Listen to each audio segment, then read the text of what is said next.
أعوذ بالله من الشيطان الرجيم.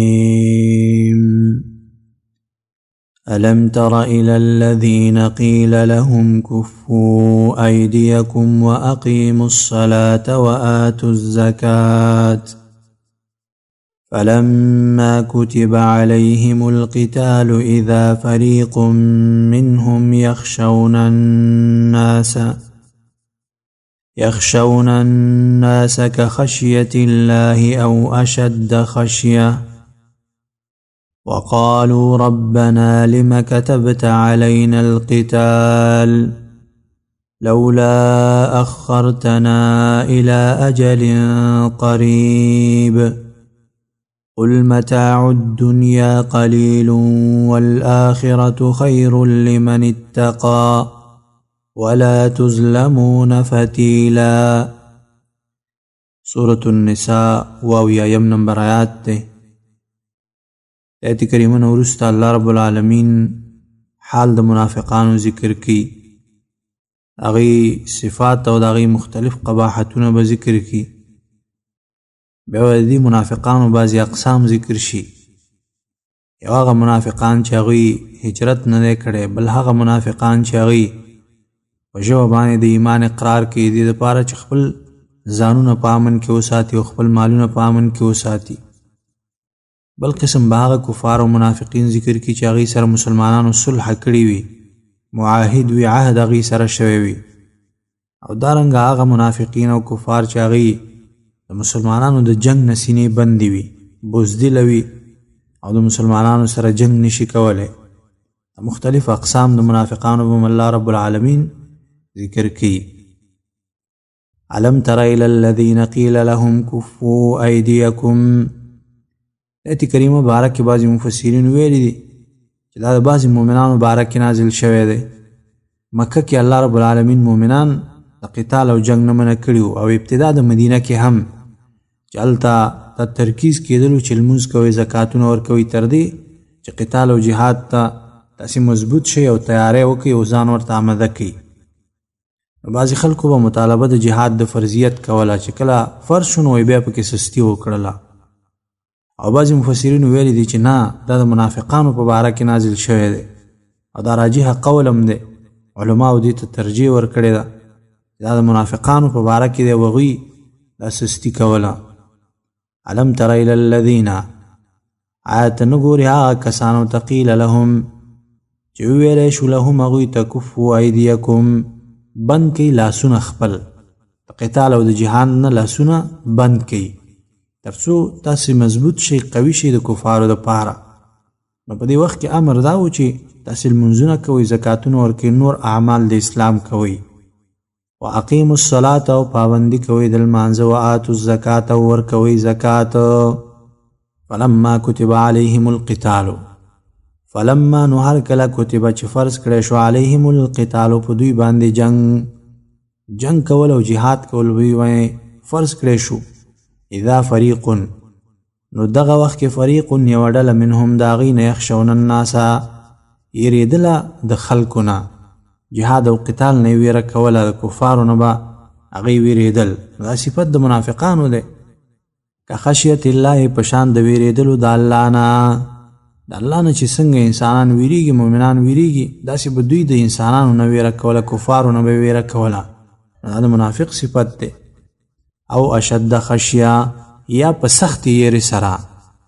وقالو، وی دوی ربنا ای رب زمون، لما کتبت علینا القتال، لما کتبت ولې دې فرض کړلو تا علینا په مونږ باندې القتال جنگ دې ولې په مونږ باندې فرض کړلو، جهاد او قتال. لولا اخرتنا الى اجل قریب، لولا اخرتنا ولې نو وروسته کولو مونږه الى اجل قریب، الى اجل یوې نیټې قریب نږدې ته، یو نږدې نیټې ته به دې مونږه وروسته کړی وی. اجل قریب نه مراد مرګ دی، تر مرګ وخته پورې به دې دا حکم او امر د قتال نه کولی. قل متاع الدنیا قلیل، د جمله کې اوس تحقیر د دنیا اوس سپک شی دی. د وجنه د منافقانو به دنیا د وجنه اعراض کولو کنه د قتال او جهاد نه. الله رب العالمین اوس د دنیا تحقیر ورته بیانوي. قل ورته ووایه متاع الدنیا، سامان د دنیا یا مزید د دنیا قلیلون لگی دی والآخرت و آخرت خیر غره دی لمن اتقا د هغه چا د پاره اتقا چې ویره کوي د الله نه ولا تظلمون فتیلا ولا تظلمون او ظلم بنشي کېدی په تاسې باندې فتیلن په اندازه د تار د اډوکې د کجوري هغه کجوري اډوکې کې چې کوم تار وي د دې په اندازه باندې به هم په تاسې باندې ظلم نشي کېدی مخکې په دې باندې خبره شوې وه چې دا اشاره د قلت ته الله رب العالمین ظلم نه کوي اینما تکونو یدرککم الموت د آیت کریمه کې اوس الله رب العالمین د دویم علت رد کوي بعضې خلک د جهاد او د قتال نه د مرګ د ویرې نه شاته کېږي او اعراض کوي الله رب العالمین فرمایي که مضبوطو قلاګانو کې یاستئ نو هم دا مرګ به تاسې ته راځي اینما تکونو هر چیرته چې یاستئ تاسې یدرککم الموت راګیر به کې تاسې لره الموت مرګ هر چیرته چې یاستئ دا مرګ به تاسې پسې درځي ولو کنتم اگر چې یی تاسې فی بروج مشیده په قلاګانو مشیدتن مضبوطو کې مضبوطو قلاګانو د اوسپنو قلاګانو کې یاستئ دا به درځي وإن تصبهم حسنة يقولوا هذه من عند الله دې جملې نه وروسته اوس د دوی بل قباحت ذکر کوي کله چې یو نعمت ور باندې الله وکړي نو وایي دا د الله طرف نه دی کله چې معمولي مصیبت ورته ورسیږي نو بیا نبی صلی الله علیه وسلم ته نسبت کوي چې دا ستا سپیروالی دی والعیاذ بالله وإن تصبهم او کله چې ورسیږي دوی ته حسنة خوشحالي یقولو ای دوی هذه دا من عند الله د طرف د الله نه ده دلته د نعمت نسبت د منافقان الله رب العالمین ته کوي د وجې نه چې دوی د توحید او صفا عقیده لري بلکې دلته اصلا دوی نفي کوي د اثر د نبی صلی الله علیه وسلم نه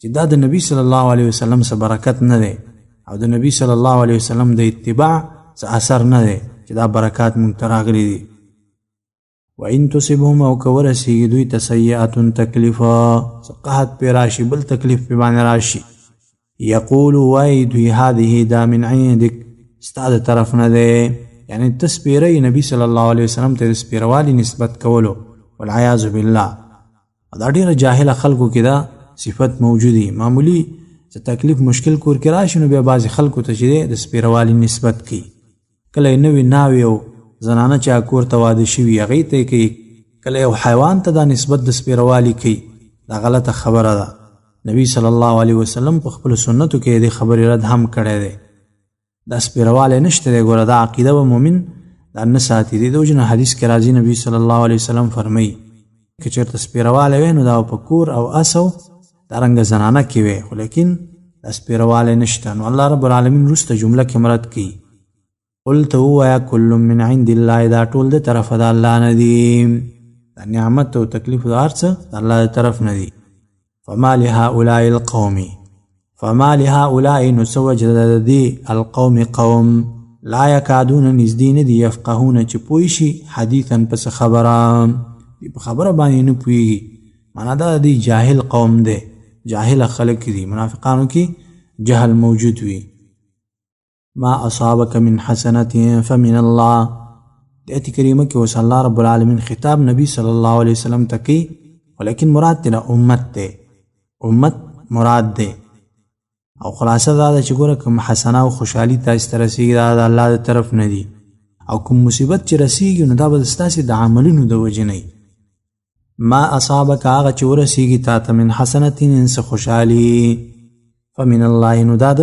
الله د طرف نه ده وما اصابك واغا چې ورسېږي تا ته من سیئة څه تکلیف فمن نفسك نو دا د طرفه د نفس د ستانه دی ستا د نفس د طرف نه دا دی تا به یوه خطایي کړي ګناه به دې کړی جرم به دې کړی د خپل نفس د طرف نه دی دلته دا سوال راځي چې مخکې آیت کریمه کې الله رب العالمین هم دا خبره د منافقانو کې رد کړه چې هغوی ویلي چې دا ستا د طرف نه دی او دلته بیرته الله رب العالمین د دې خبرې اثبات کوي نو جواب دا دی چې هلته الله رب العالمین هغه عقیده د سپیروالي رد کړه د دوی چې نسبت د سپیروالي به نبی صلی الله علیه وسلم ته کولو او هر چې دلته دی نو دلته الله رب العالمین هغه ظاهري سبب ذکر کوي چې کوم مشکل انسان ته رسیږي نقصان نو هغه د ګناه د وجې نه د یو خطایي او غلطۍ د وجې نه رسیږي انسان ته هلته یې رد وکړلو هغه د عقیدې د سپیروالي چې هغې به نسبت نبی صلی الله علیه وسلم ته کولو او دلته هغه ظاهري سبب ذکر کوي.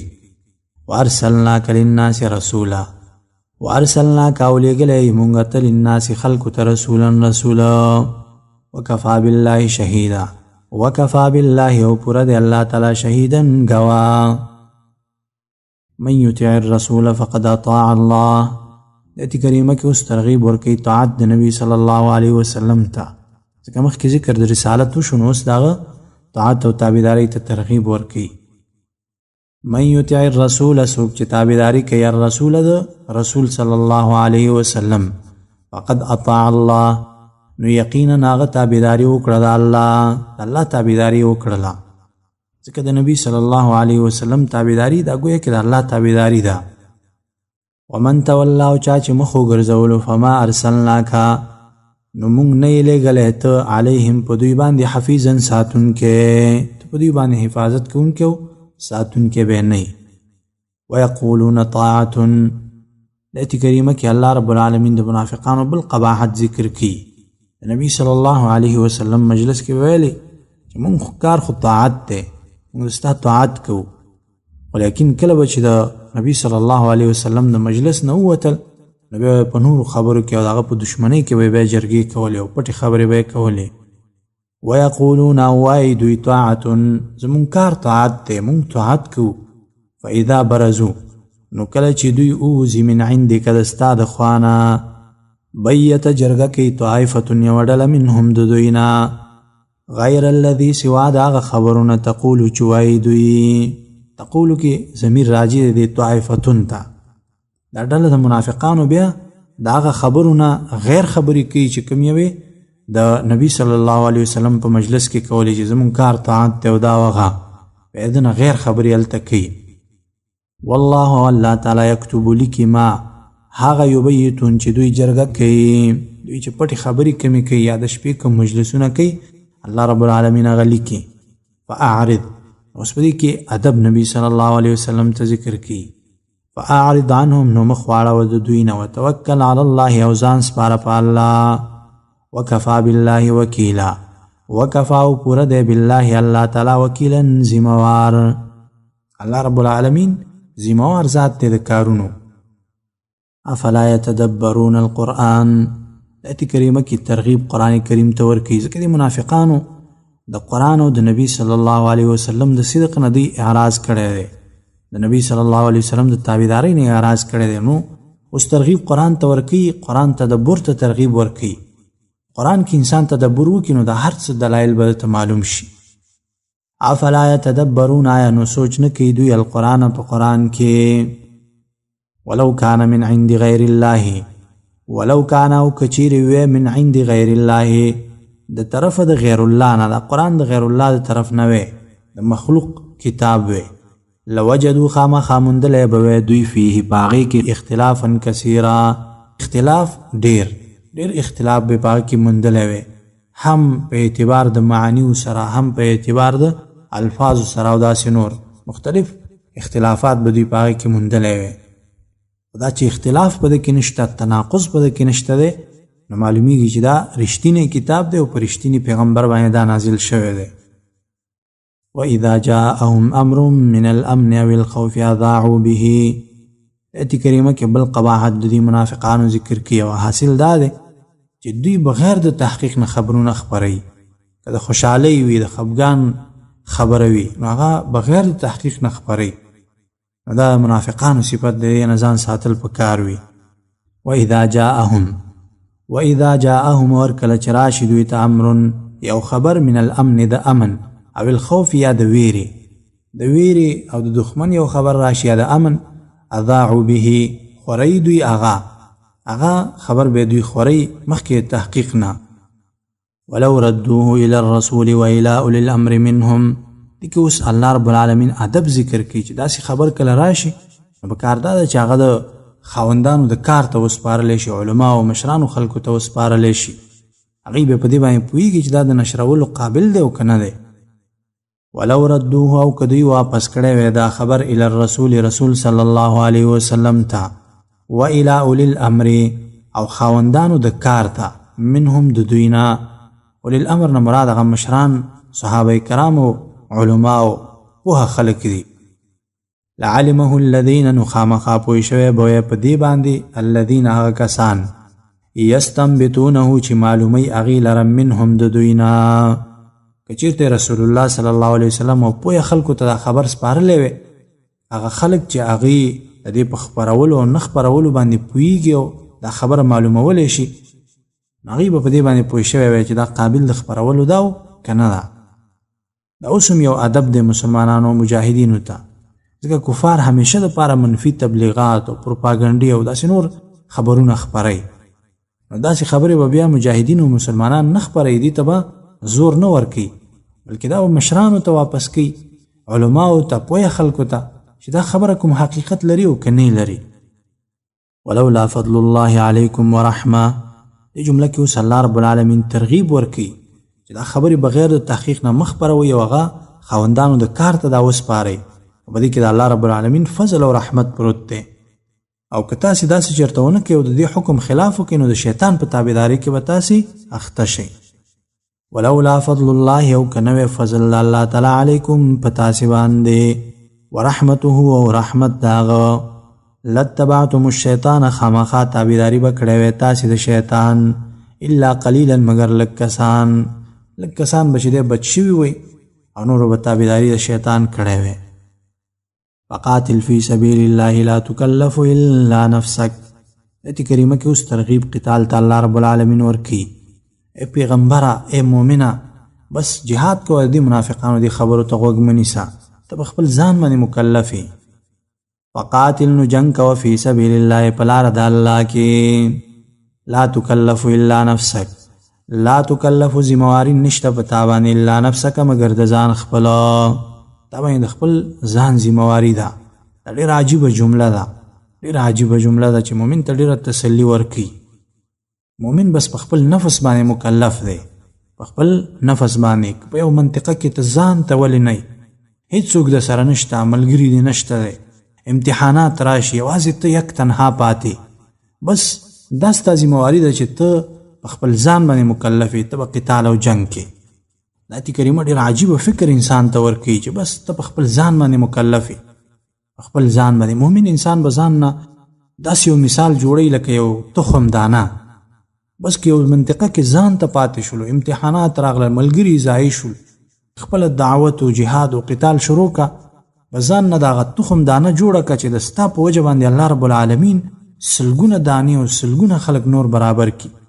بس یو ته پاتې، ته به انقلاب شروع کا، دعوت شروع کا، جهاد شروع کا، په سلګونو خلک به الله رب العالمین د ستا په دعوت او جهاد باندې به میدان ته راولي. او د آیت کریمه په هغه خلکو باندې رد دی چې هغوی وایي چې سم قوت در سره نه او د یو ملک په شان ته ټینکونه او تیارې در سره نه، بس جهاد به یو منطقه کې وای نه شروع کړي. د آیت کریمه وګورئ، فقاتل فی سبیل الله لا تکلف الا نفسک. قتال او جهاد کوه، ته په خپل ځان باندې مکلف، خپل نفس باندې مکلف. نو دا غلطه مفکوره او غلط فکر دی چې بس دومره قوت در سره نه برابر شوی نو ته به جهاد او قتال نه شروع کړي. تاسې تاریخ د جهادونو وګورئ، کله داسې یو دمی یو ملک را پاسېدلی او یو جهاد او قتال شروع کړی دی، خو نه یو فرد را پاسېږي، یو مجاهد را پاسېږي، هغه مبارزه شروع کړي او ترڅنګ یې ملګري را برابر شي او دغه نه یو جماعت او ډله جوړه شي، وخت په وخت باندې بیا دعوت او جهاد مخ په وړاندې باندې بوځي. کوم خلک چې دا خبرې کوي چې د ملکونو په شان ته قوت او تیاري او ټانګ او توپ د سره نه، جهاد او قتال به نه شروع کړي، دا خلک به همداسې خوبونو کې پراتی، بله ورځ به سر ته ملایک د روح اخیستلو ولاړي. دا خو ټول عمر هم تا ته نه پرېږدي. دا مرتدین کله تا ته دا توپ او تیاره او ټانګ پرېږدي چې ته پې د نورو کفارو سره وجنګېږي او د هغوی سره جهاد او قتال وکړې؟ نه، دا په زور د دوی نه هم لاسته راوړي.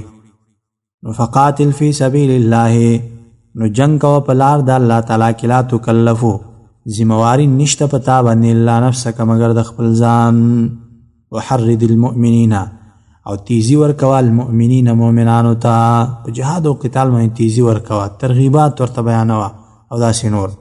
عسى الله، امید دی چې الله تعالی یکف بند بکی بأس الذین، جنگ دا کسانو کفرو چې کفر یې کړی، دا کفارو جنگ به الله رب العالمین بند کی. والله اشد بأسا، والله والله تعالی اشد بأسا، سخت دی په جنگ کې، واشد او سخت دی تنکیلا په سزا ورکولو کې. من یشفع شفاعة حسنة یکن له نصیب منها. ایت کریمه کې اوس شفاعت حسنه الله رب العالمین ترغیب ورکي او وجه هم دا ده چې ګوره کله جهاد او قتال شروع شي نو د مؤمنانو بعضې بې اصلحې بعضې ورسره اسباب نه وي د هغه دپاره نیک سفارش پکار دی چې هغه ته اسباب برابر شي او منافقان د ده خلاف و خپلو ملګرو ته به د جهاد نه د پاتې کېدلو سفارش کولو. الله رب العالمین په بد سفارش باندې رد کوي او شفاعت حسنه ته ترغیب ورکي. من یشفع چا چې سفارش وکړلو شفاعتا حسنه سفارش ښایسته یکن له نصیب منها یکن وی به له هغه دپاره نصیب برخه منها د هغې نه. چا چې نیک سفارش وکړلو د هغه دپاره به هم برخه وي د هغه نیک عمل نه چې هغه یې کوي. ومن یشفع چا چې شفاعت وکړلو شفاعتا سیئه سفارش بد یکن له کفل منها یکن وی به له هغه لره کفل منها پیټې د ګناه منها د هغې نه. څوک چې بد او په ناروا کې سفارش وکړي د چا نو هغه شخص چې کومه ګناه کوي نو د هغې نه به ده ته برخه رسېږي ځکه دوی سفارش کړی دی. وکان الله علی کل شیء مقیتا وکان الله او دی الله تعالی علی کل شیء په هر یو څیز باندې مقیتا طاقت والا. الله رب العالمین هر شي باندې قدرت او طاقت والا ذات دی. وَإِذَا حُيِّيتُم بِتَحِيَّةٍ فَحَيُّوا بِأَحْسَنِ مِنْهَا وَرُدُّوهَا. ایت کریمه کې اوس ادب د سلام ذکر کوي او بعضې علما یې ربط هم دا ذکر کړی چې مخکې شفاعت ذکر شو دلته اوس د شفاعت یو فرد ذکر کیږي چې هغه سلام دی. دې کې سلامتیا دعا ده که نه دعا د الله رب العالمین نه غوښتلی کیږي د شخص دپاره د سلامتیا ادب د سلام ذکر کوي. وَإِذَا حُيِّيتُم بِتَحِيَّةٍ وَإِذَا حُيِّيتُم او کله چې سلام واچولی شي په تاسې باندې بتحیة په سلام سره فحیو نو جواب ورکوي تاسې بأحسن منها په ښایسته منها د هغې نه د هغې نه ښایسته جواب تاسې ورکوي او ردوها او یا واپس کوي هغې لره هماغه شان ته د هغه په مثل باندې واپس کوي. بأحسن منها دا دی چې انسان په تا باندې سلام وکړي السلام علیکم ورحمت الله نو ته پکې زیادت وکړه وعلیکم السلام ورحمت الله وبرکاته او ردوها یا د همغې په شان ته بیرته واپس که هغه چې څومره الفاظ ویلي دي نو هماغومره الفاظ ته هم ووایه. ان الله کان علی کل شیء حسیبا. ان الله یقینا الله تعالی کان دی علی کل شیء په هر یو څیز باندې حسیبا حساب کوونکی. الله د هر څه حساب کوونکی ذات دی. الله لا اله الا هو. ایت کریمه کې اوس اثبات د توحید کې الله رب العالمین او ربط هم دا دی چې مخکې اعمال ذکر شنو د اعمالو دارومدار په توحید باندې دی. اعمال چې قبلیږي شرط دا دی چې هغې انسان کې و توحید موجود وي. الله تعالی لا اله نشته دی حقدار د بندګۍ الا هو سوا د هغه نه الله نه سوا بل څوک حقدار د عبادت او بندګۍ نشته. لیجمعنکم خامخا به تاسې راجمع کړي الی یوم القیامت ورځ د قیامت ته لا ریب چې هیڅ شک نشته فیه په هغې کې. ومن اصدق من الله حدیثا ومن اصدق او څوک دی ډېر رښتینی من الله د الله نه حدیثا په خبرو کې بل څوک نشته الله رب العالمین رښتینی ذات دی. فما لکم فی المنافقین فئتین. د آیت نه وروسته اوس الله رب العالمین اقسام د منافقانو ذکر کوي. ربط هم دا دی مخکې ویلی که نه ومن اصدق من الله حدیثا الله رب العالمین نه څوک ډېر رښتینی دی. الله رب العالمین رښتینی ذات دی. نو منافقانو باره کې چې کومه وینا کړې ده الله رب العالمین څه وحی کړې ده نو دا رښتینې خبرې دي په دې کې شک مه کوئ. فما لکم فی المنافقین فئتین. د آیت باره کې بعضې مفسرین ویلي دي چې د احد غزوه کې چې کوم منافقان د لارې نه واپس شول نو بعضې صحابه کرام وویلي چې دا کافر دي دا وژنو. بعضې ویلي چې نه دوی خو اقرار د ایمان کوي ایمان او اسلام ښکاره کوي او ظاهر کوي نو د وژلو نه دي. نو دې د وجې نه اختلاف یې پکې راغلو. الله رب العالمین وایي د دې خلکو په باره کې ولې تاسې دوه ډلې کېږي دا خو الله ذلیله کړي خلک دی دوی نفاق یې ښکاره کړلو. فما لکم نو څه وجه ده تاسې لره فی المنافقین چې شوی په باره د منافقانو کې فئتین دوه ډلې د منافقانو په باره کې تاسې دوه ډلې شوی. والله ارکسهم والله الله تعالی ارکسهم ذلیل کړي دي دوی لرا بما کسبوا په سبب د عملونو د دوی چې کوم کسبونه کوم عملونه کړي دي په وجه الله رب العالمین دوی ذلیل کړي دي.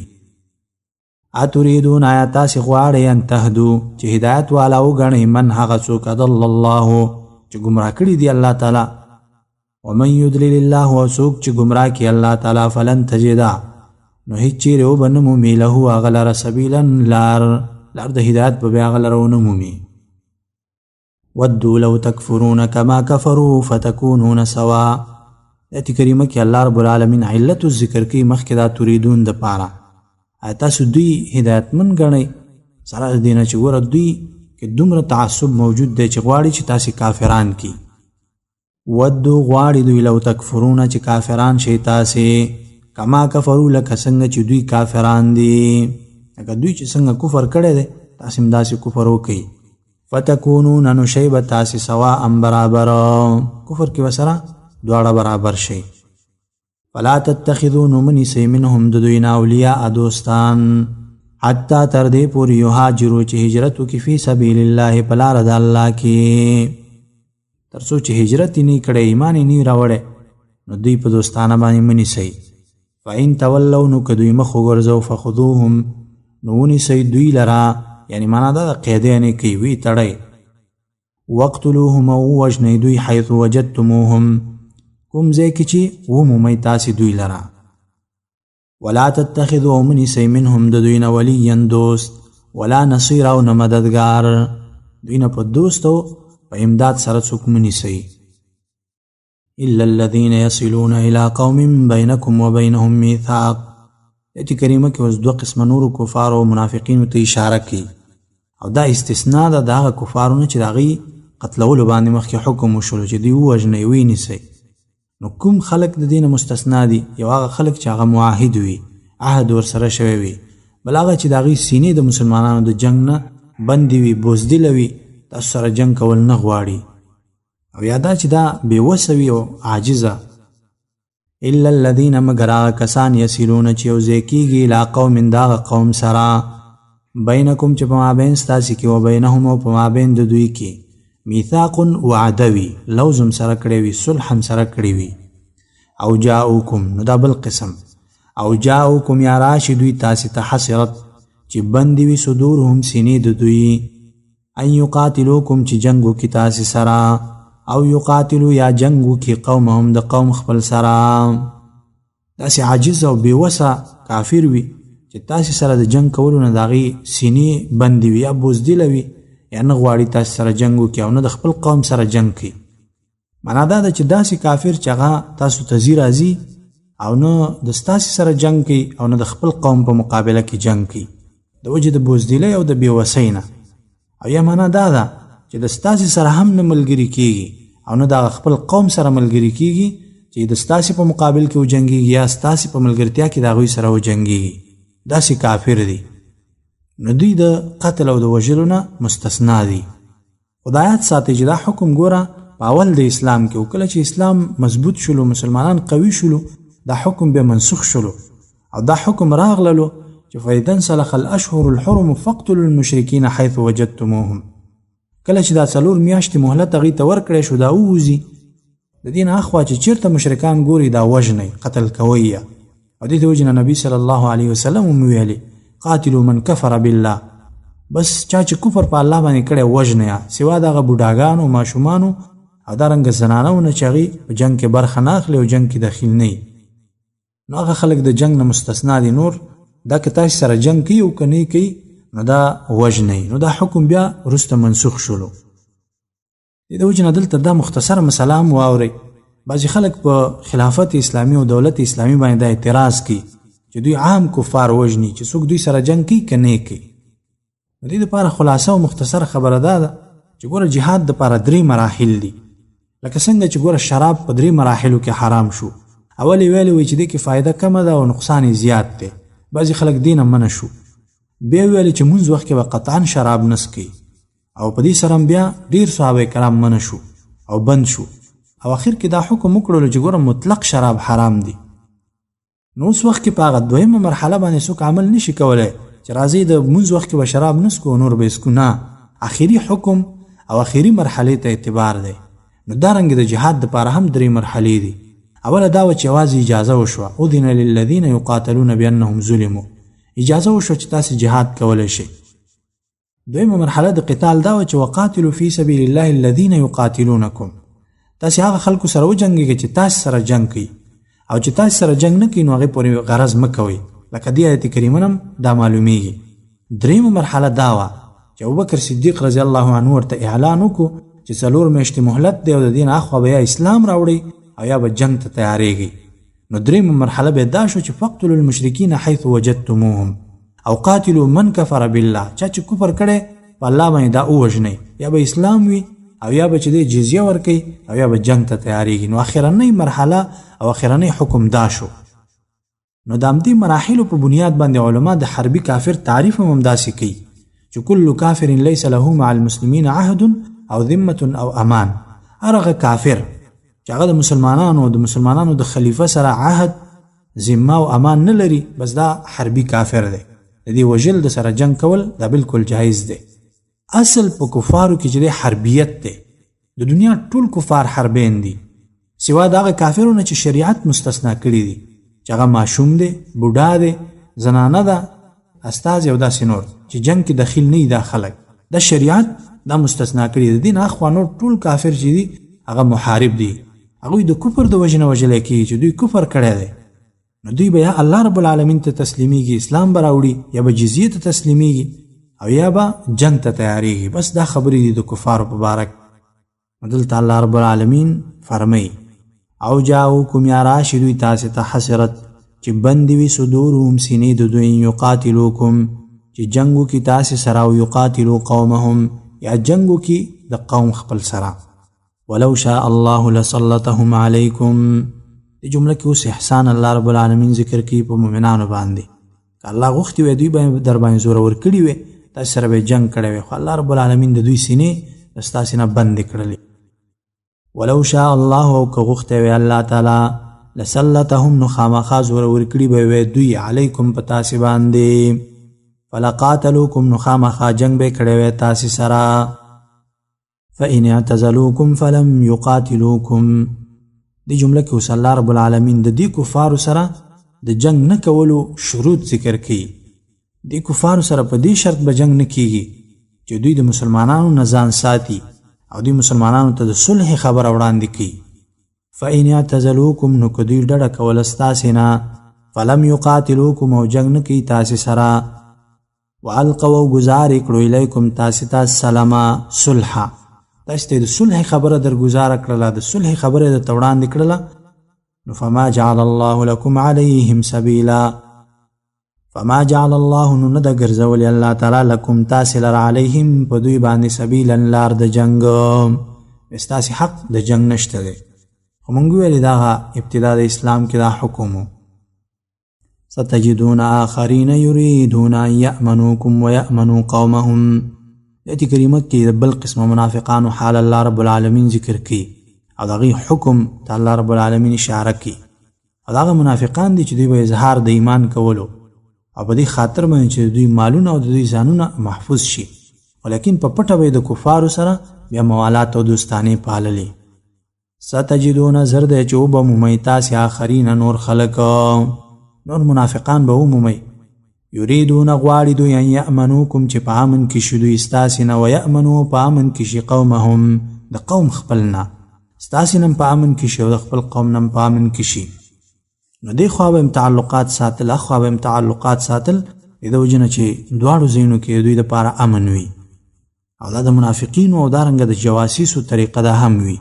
کفارو سره روابط ساتي دې دپاره چې د هغوی د وجې نه څه خطر ورته متوجه نشي، او د مسلمانانو په صف کې ژوند کې دې دپاره چې د دوی د طرف نه ورته کوم مشکل ونه رسیږي. کلما ردو الى الفتنة ارکسوا فیها، کلما هر وخت ردو چې وبللی شي دوی الى الفتنة شرک ته وبللی شي، ارکسو نسکور شي فیها پاغې کې، کله چې شرک ته وبللی شي نو نسکور پاغې کې ورپریوځي. فإن لم یعتزلوکم، دوی دپاره هم اوس شرطونه ذکر کوي که دوی تاسې نه ډډه نه کوله او صلح خبره یې تاسې ته نه کوله نو بیا دوی ونیسئ ویې وژنئ فإن لم یعتزلوکم که دوی ډډه نه کوي ستاسې نه ویلقوا او نه پیش کوي الیکم تاسې ته السلمه صلحه روغې خبره او د صلح خبره تاسې ته نه پیش کوي ویکفوا او نه بندئ ایدیهم لاسونه خپله د جنگ نه لاسونه نه بندئ او ستاسې د تخریب نه لاسونه نه بندئ فخذوهم نو نیسئ دوی وقتلوهم او وژنئ دوی حیث ثقفتموهم کوم ځای چې وس برشي ستاسې په دوی کوم ځای کې مو چې وس برشي دوی ونیسئ او ویې وژنئ واولئکم او دغه خلک جعلنا ګرځولی دی موږ لکم تاسې لره علیهم په دوی باندې سلطانا دلیل مبینا ښکاره د دوی په نیولو او د دوی په قتلولو باندې بیا موږ ستاسې دپاره کاره دلیل ګرځولی دی ستاسې دپاره بیا د دوی په قتلولو او وژلو باندې دلیل شته دی أقول قولي هذا استغفر الله لي ولكم ولسائر المسلمين وسبحانك اللهم وبحمدك أشهد أن لا إله إلا أنت أستغفرك وأتوب إليك